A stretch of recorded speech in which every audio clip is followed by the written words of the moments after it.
And I want to thank you, Holy Spirit, for this word. Believe that you are speaking to us so specifically. I pray now for every heart, mind, spirit to be open to receive what you want to say to us. In Jesus' name, Amen.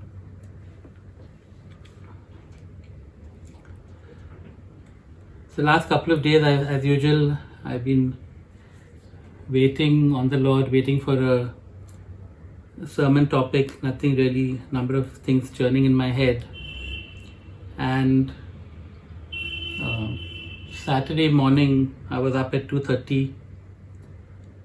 A couple of hours I was sitting thinking about different topics, nothing really resonated. And then I want to share with you how I got this sermon topic. Because as I said, Vinay and Akshay had prepared a set, and that included a song called Open Heaven, River Wild. And by the time they showed the list to me, they had already practiced the whole set. And when I saw that, I said, Rahel and Luke just sang it a couple of weeks ago on the 8th. And if anybody knows me, I sort of keep 2 or 3 months between songs being repeated in a service, and this song was just done this week. And they said, oh, but we've just practiced it so much and all that. So I said, okay, fine, let it be, go ahead.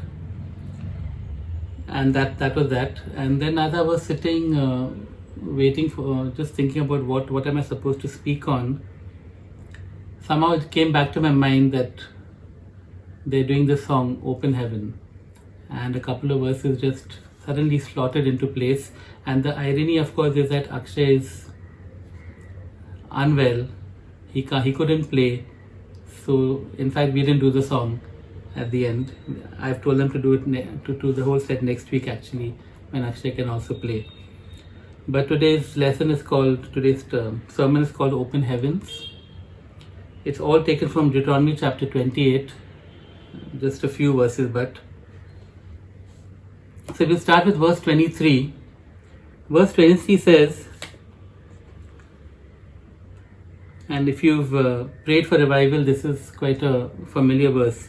The sky over your head will be bronze, the ground beneath you iron. The sky over your head will be bronze, the ground beneath you iron. And often this is used in the context of unanswered prayer, as if the sky is solid and therefore our prayers aren't reaching God and His answers are not reaching us. It's also often used in the context of revival, that why we're not seeing revival, that's because the sky is brass, the sky is solid.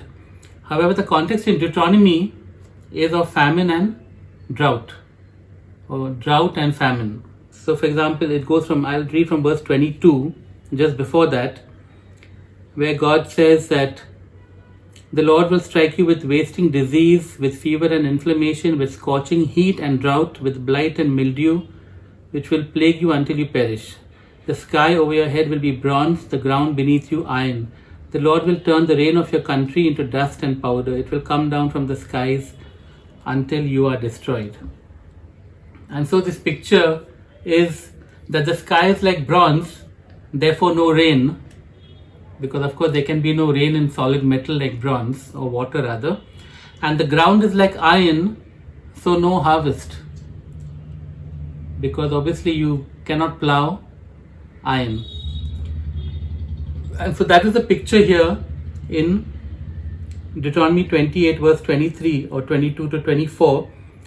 And it actually mirrors or parallels, or it is a contrast to something that has been spoken of little earlier in Deuteronomy 28, which is verse 12. It says, the Lord will open the heavens, the storehouse of His bounty. Okay, the beginning of verse 12, and I'll read the rest later. The Lord will open the heavens, the storehouse of His bounty. Again, this phrase is used for answered prayer often, that our prayers reach God without hindrance. They are open skies, and if you've been to our prayer meetings, you will often hear me pray for open skies, for open heavens, so that there is no hindrance to our prayers, and His answers come swiftly. There is no hindrance for his answers as well. Again, this is often used in the context of revival in terms of open heavens and what God wants coming down swiftly.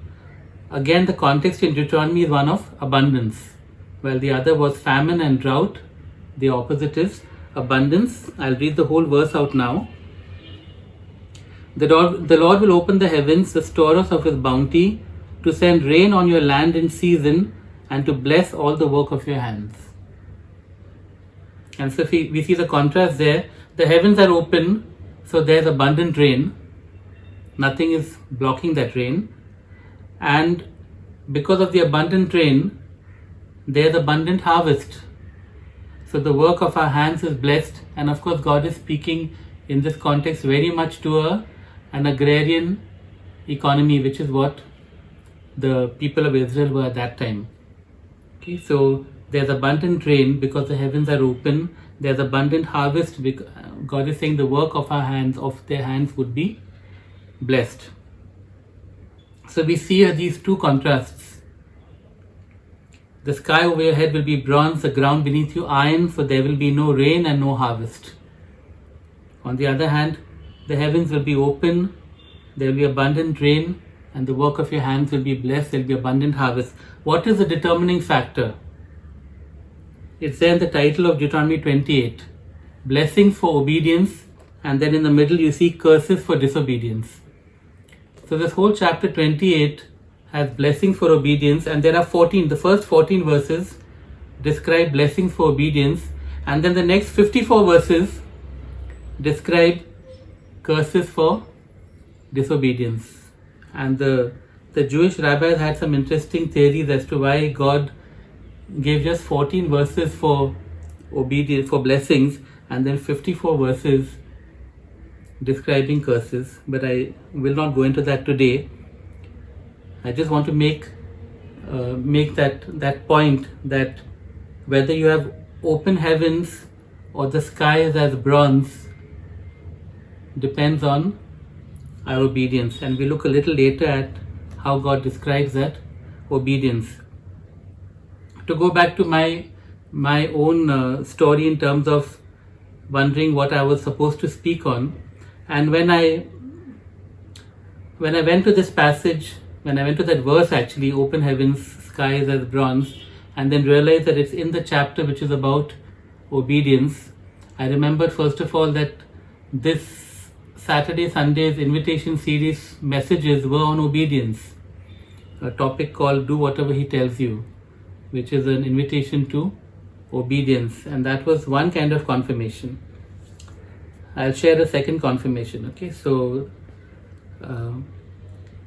we've all been praying for Ankur, who had a very bad stroke some time ago, and the doctors didn't even expect him to live. In fact, he survived and is doing rather well. He's for the last few months, maybe couple of months, he's actually been staying at Danny and Pori's place.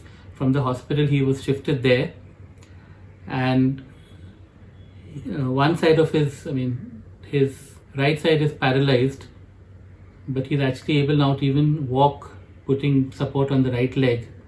His right hand is still not working very well, and he can't speak too well, but remarkable progress. The fact that he came out of hospital and was already so much better, he can use his left side completely, and his mind is completely alert.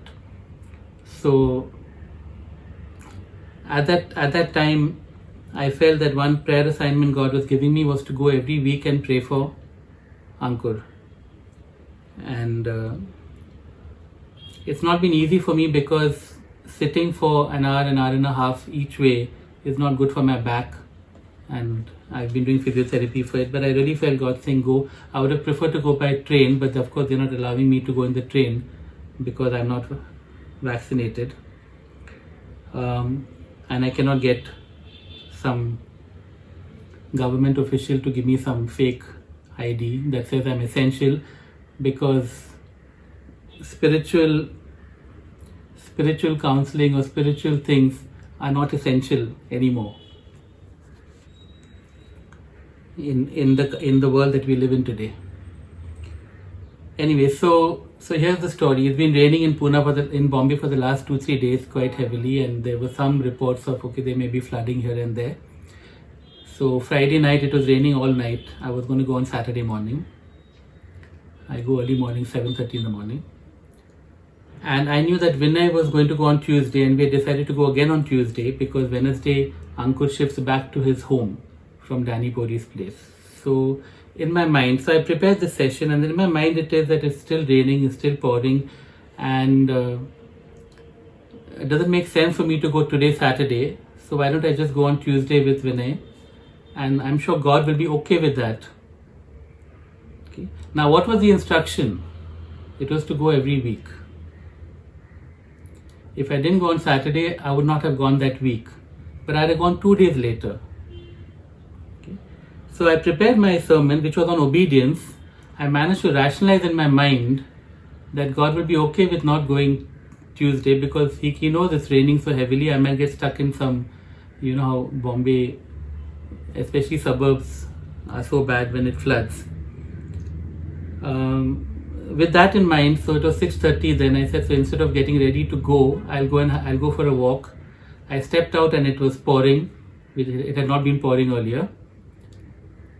So then I decided to just go down the road and have tea with the chap at the post office. And I put on a talk. I've been listening to these talks, Rodney Howard-Browne. And I start having tea. I put on the talk, and he says, so today we're going to talk about obedience. I had my tea, I came back, I got ready, and I went to Andheri. And it was interesting actually. I spent 4 hours going and coming. I spent 2 hours traveling. I got to pray for him for 4 minutes. But I felt so good about myself that I obeyed. So I'm pretty certain that God really wants to speak to us about obedience this week. And I'm sure He's going to convict a bunch of us with a whole bunch of things that He's spoken to us. Okay, what is God saying to us today? Firstly, I said, the sky over your head will be bronze. Later on, the Lord will open the heavens. It's the same word, translated sky and heavens. Then the ground will be iron. I will bless the work of your hands. And what did it say there in verse 12? I will send rain on your land. The word for ground, the word for land is the same word for earth. And these two words are found in Genesis chapter 1 verse 1. In the beginning God created the heavens and the earth. So I think that it's better to say, the heavens over your head will be bronze, and the Lord will open the heavens. The earth will be iron. The Lord will bless the earth. Okay? Keeping those two things in mind, heavens and earth. And finally, this picture of rain. In the Bible, rain is often a picture of the Holy Spirit. So keeping those three words in mind, we can see what God is speaking to us for our circumstances and also in the context of revival. Okay. The heavens over your head will be bronze, the earth beneath you iron. For what? For disobedience. Look at verse 15. However, if you do not obey the Lord your God and do not carefully follow all His commands and decrees I am giving you today, all these curses will come upon you. And one of those is this, that the heavens over your head will be bronze, the earth beneath you iron. As always, we take what is, we can also take what is physical in the Old Testament and apply it spiritually. Okay? God is saying the heavens over your head will be bronze. Even though the Holy Spirit was given at Pentecost, we will experience His lack. And it feels like, Holy Spirit, where are you? Okay? There will be no tangible sense of His presence. There will be the despair of unanswered prayer. There will be lack of joy and peace and hope, which are the things that we get with His presence. Dead religion will dominate our spiritual lives. I don't know, I know I have experienced that being in a dead church, a dead fellowship, and really it feels like the heavens are bronze. And of course, if the earth is iron, there will be fruitlessness and a lack of harvest, despite much labor. That is what happens with disobedience spiritually. The heavens over our head is like bronze and the earth beneath like iron. And then what about obedience? If you fully obey the Lord your God, and I'll go a little bit into that later, if you fully obey the Lord your God and carefully follow his commands that I give you today, one of the things is the Lord will open the heavens, the storehouse of his bounty. That word storehouse is treasury. He will open the heavens, the treasury, he will open his treasures to us. We will experience the continual outpouring and filling of the Holy Spirit, which is what God intended from Pentecost onward. What blocks it is our disobedience. We will experience his tangible presence. We will see our prayers answered, even if not as we prefer. Let me put that caveat, that we will see our prayers answered.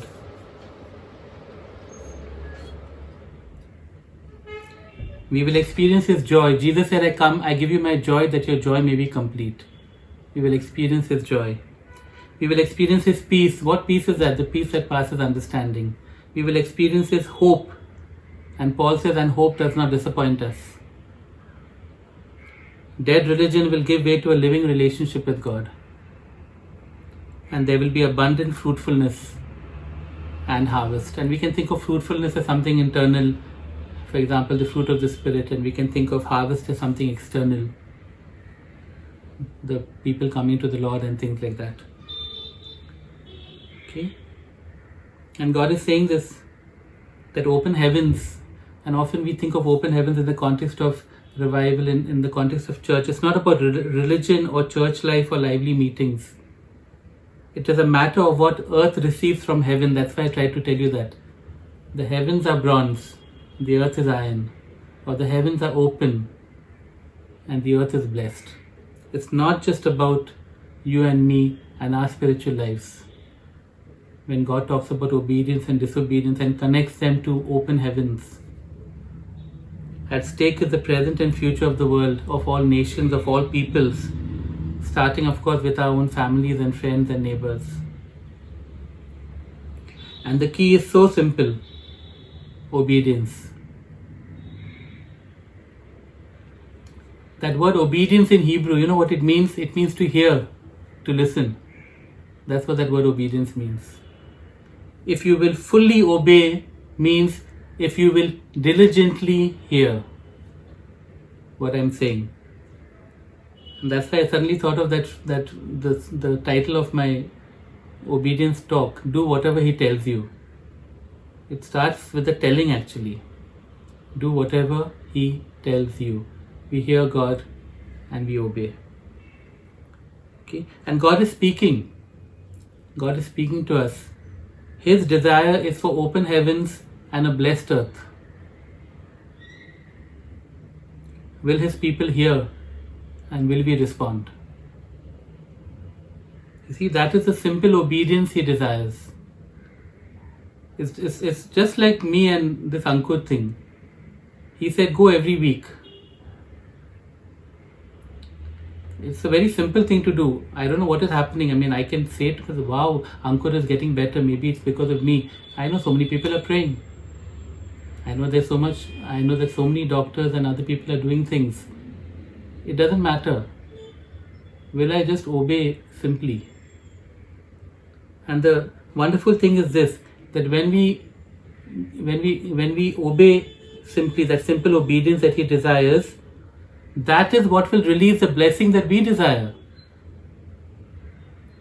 You know, we desire blessing for our families, friends, neighbors, city, nation, for the world.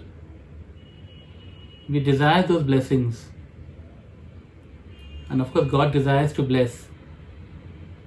But he says this, just obey. If you obey, the heavens are open.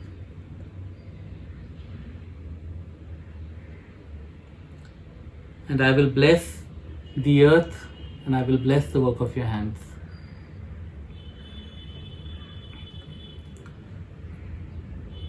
I don't know what he's spoken to each one of us. And there'll be a different There'll be many different things that He has spoken to us, or He's laid upon our hearts. Maybe we've done it for a bit, stopped, or just ignored, or thought it doesn't make any sense. It doesn't make any sense. And my physiotherapist Sagar keeps on telling me, what do you know, especially in the early days, because I would come back from that trip and my back was gone. And there was at least 2 weeks where Sagar would say that, all the work that we're doing has gone, because my back had gotten so bad, and all the weeks of physiotherapy that had brought me to a certain place seemed to have regressed with that trip. And the temptation was always there to stop. There was always an excuse. Even my physiotherapist is saying, you should not be sitting in a cab for 2.5, 3 hours at a stretch. The good news is that as I kept doing it, I've actually gotten better, and my back is not so bad now. But more than that, just the act of being obedient.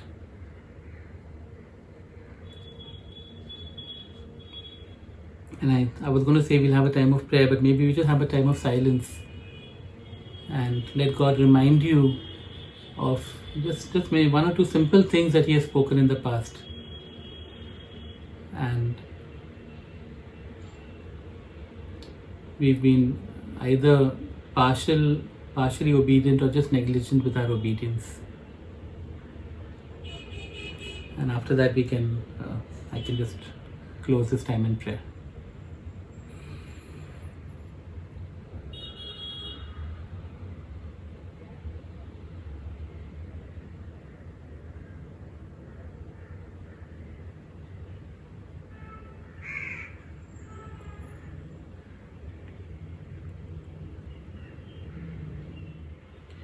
I'm just sensing, even as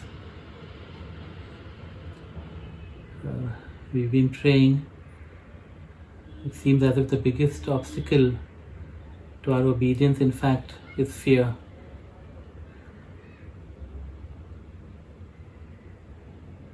Fear of change, fear of discomfort, fear of failure, fear of looking foolish, fear of disruption in relationships, fear of just upsetting the status quo, fear of what is uncertain.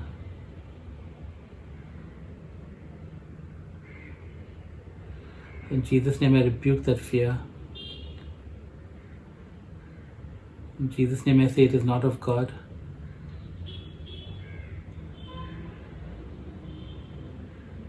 And I pray, Holy Spirit, come and pour into each one who's afraid, a spirit of boldness, to step out, to do that thing, to say that, to speak that word, to reach out, to make that change.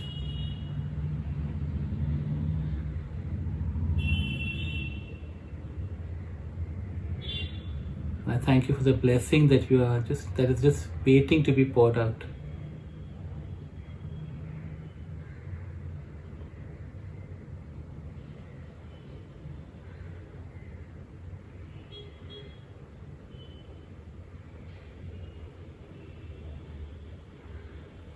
I thank you, Jesus, for your desire, open heavens, your desire to pour out blessing from your treasury. And even as we step out in simple obedience, we thank you for all that you're going to do in our lives and in the lives of those around us. In Jesus' name, Amen.